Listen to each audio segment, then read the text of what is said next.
Hello again. I wanted to do a video as promised about grooming. And here in Michigan right now our horses are shedding, but we're also getting back into training season. We do not train a lot in the winter. Kind of give the horses a break, but also the winter was really tough. So Buddy was rode probably every couple of weeks in the winter. But bareback, I didn't do a lot of saddles. It was too darn cold to spend the time saddling. But I wanted to review the 4 tools, well, actually 5, I use every day that I ride him, especially right now. This does not go in summer when he's already shed out or if you blanket your horses and they don't have a winter coat.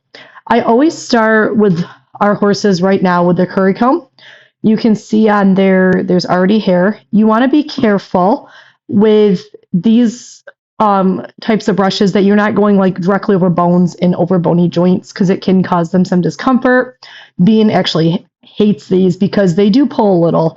And he's a young horse. They just don't really like the sensitivity sometimes that comes with these. But he's being a stinker. He's learning some patience. But that's a curry comb. I usually start with that, getting that mud off. You can still see Buddy. He's still going to be muddy in his legs. But what's important is that we get all of that loose dirt and mud off his body, which is fairly clean. After I do the curry comb, I go to a coarse brush or a firm bristled brush. You can see I've already used it on him today. So he is fairly clean. His legs are still wet because we got some rain this morning.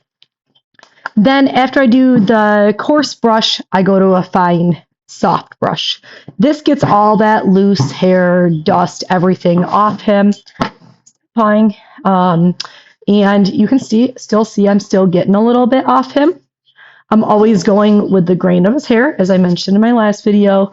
But this makes sure that underneath that saddle, there's not going to be any rubbing and that he is going to be nice and clean.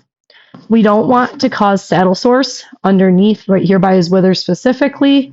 So I always make sure that he is nice and clean. Also, another area you want to make sure that you're getting the curry comb and the coarser brush is underneath along their girth line, we call it. Because if there's stuff there, then it will cause some irritation and rubbing. The 4th tool as far as brushing is a mane brush. I always brush their mane and tail.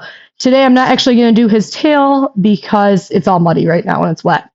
The last tool I wanted to talk about a little bit was a hoof pick. I pick their hooves every time. It's great behavior, but also taking care of their hooves to make sure even if they're wet, I'll wipe them off and get all those stones and dirt out. Thanks for watching. Hope this helps.